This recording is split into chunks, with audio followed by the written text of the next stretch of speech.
What's poppin', y'all? It looks like YouTube might finally be showing some overdue respect to IShowSpeed because he recently released a trailer for a show that's going to be produced for him. Now, recently, IShowSpeed's been going on his 35-day tour around the US. This is off the back of him previously touring several countries, well, not just several countries, several continents. He had done an Australia tour, New Zealand, Asia, in multiple countries in Asia, as well as Europe tour and even a South America tour. I don't think he did Mexico yet, and I don't know if he did South Africa either.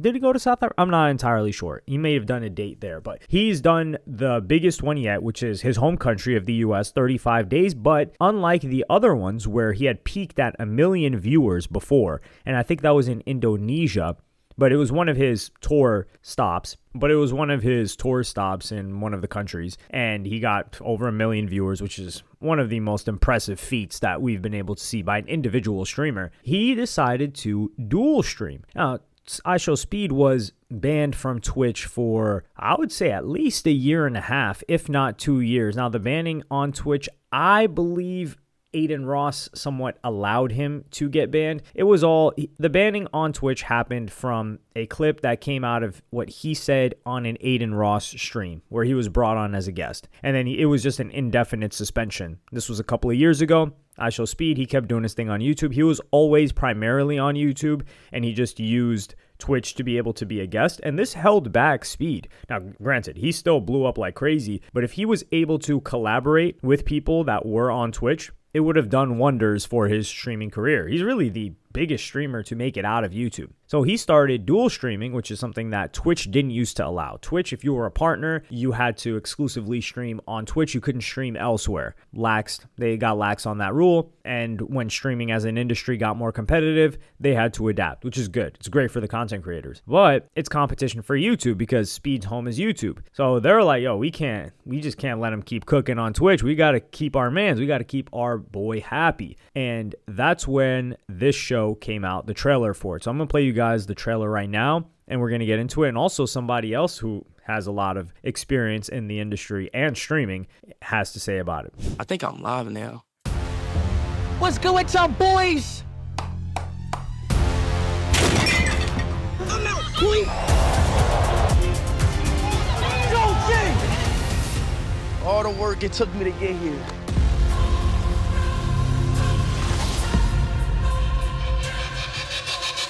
Oh, damn. You gotta be kidding me. Go, honey, drop. Great job, Speed. Wow. You're trying to get skills that take years to get. We're playing one of the best players ever. Think about it. You just picked off Tom Brady. You gotta run under 4.4. Pure athlete. Call him Speed for a reason. You gotta swallow it. And you expect me to learn that? I like that. What's that? I did it.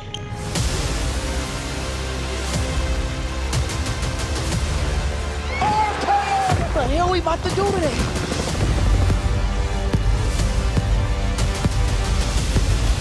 You've been talking a lot of... You think I'm scared? 5! Know what I mean, brother? Oh, you... 4! Come on, KD! I'm in your head! 3! Welcome to the final challenge. 2! Up! Whoa! 1! What can I do about that? All right, buddy. He ain't ready. This is Speed Goes Pro.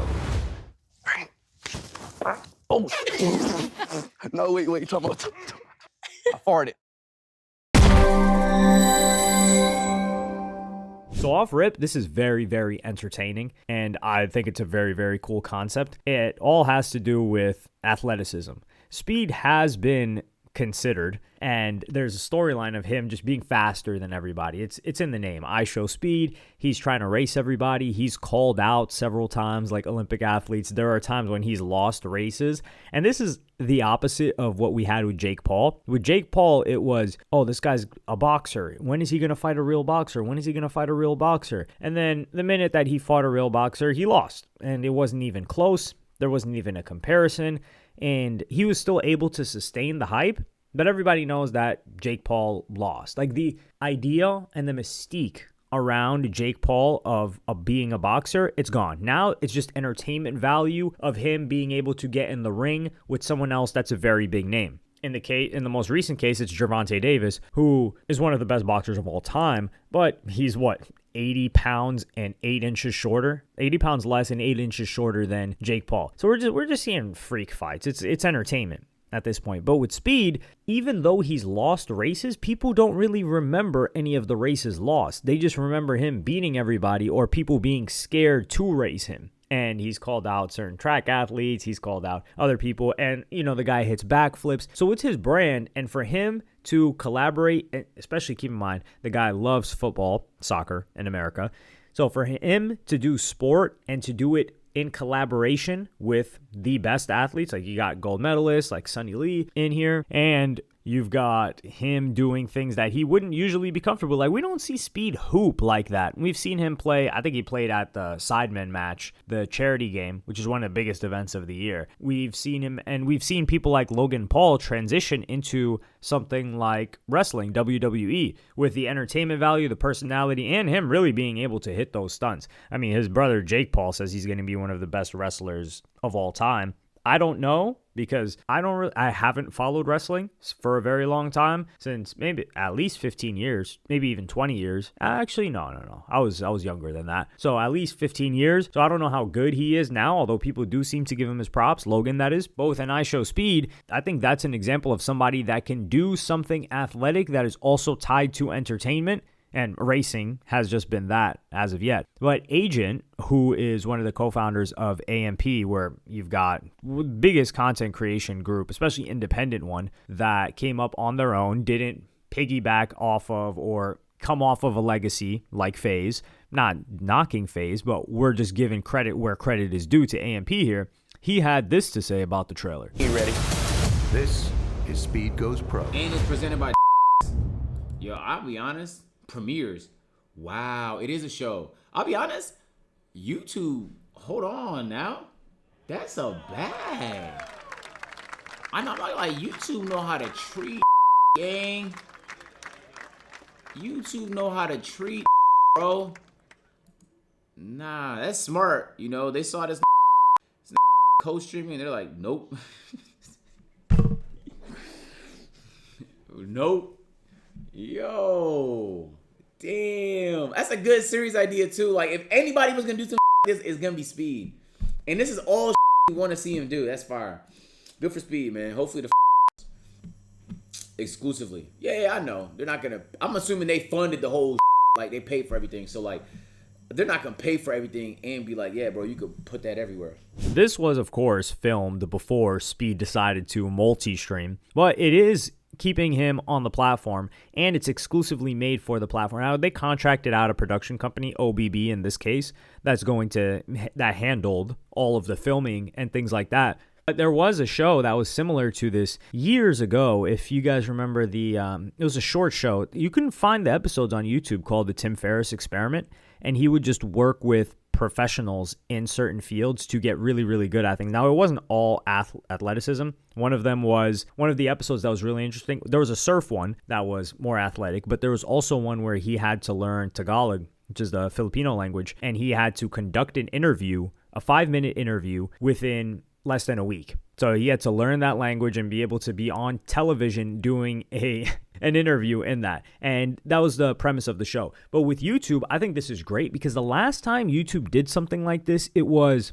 actively, at least, it was a decade ago. And then PewDiePie's situation happened with Maker Studios, and he was supposed to have a show, and they decided to pull everything, and that became the Adpocalypse. But people like Liza Koshy and other very, very, very big YouTubers of that time were getting their own shows with YouTube. But I think the game changed. Like, they were producing them, and I think YouTube was just taking an L on these things at that time because it wasn't a new viewer base that was going to watch this stuff. It was the fans of those YouTubers that were going to watch it on YouTube, which they were going to watch anyway because their favorite creators on YouTube. Content creation as a whole has matured a lot since then because there's clipping culture, number one. So everybody's clipping it. So there are people that see Speed on Facebook, people that see Speed on TikTok exclusively. That's the only place they see him. They don't even watch the stream. They don't even know where he streams if they had to know. Although YouTube is more accessible than Twitch to a broader range of audience. And by range, I mean range of age. So you've got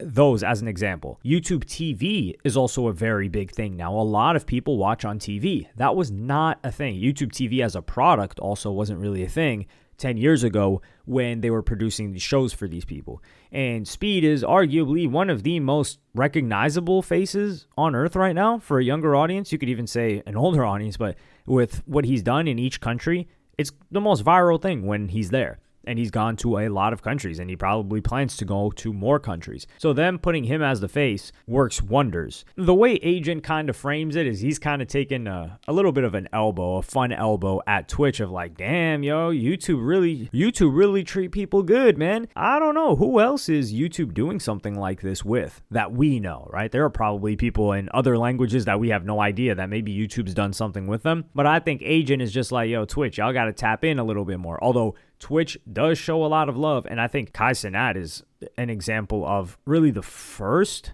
creator, we could say, where Twitch really got behind him and pushed him and did everything they could for him. Before that, you had them show favoritism towards certain creators or certain streamers, but they never really came out and but pushed them forward and gave them any and everything that they needed, like they're doing with the Kai Cenat. And it is reciprocal because Kai Cenat is doing so much. The amount of new eyes and users and signups that he's brought to Twitch is like nobody has ever done in the past. It doesn't even come close. So with Speed, I like the fact that YouTube is doing this. I'm really entertained to check out something like this. And this might be the new wave of consumption because, like, of course, we had traditional actors, and we will always have that have shows, but it costs money to promote these shows and marketing dollars. Think about how profitable it is to, of course, is sporting this, is sponsoring this, and then who knows what other advertisements you've got integrated with the show. So that's a moneymaker in itself. It's on YouTube, which is a platform where Speed fans are already on, as well as many other people that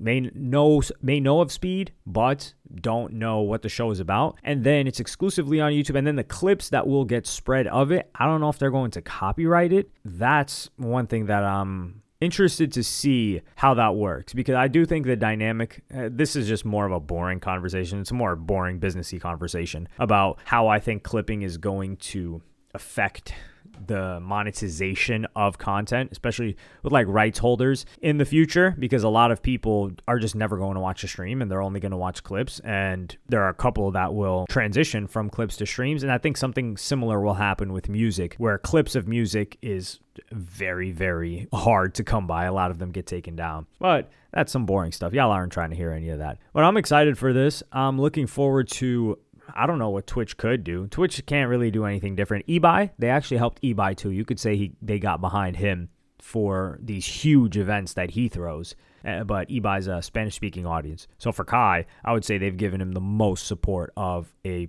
English-speaking streamer. But let me know what y'all think about this in the comments. Do you think it's a cool show concept? Do you think there will be more after it? Will you check it out? Let me know in the comments. I'm 100% checking it out. Like, subscribe, and hit the notification bell if you enjoyed. And I'm going to see y'all in the next one.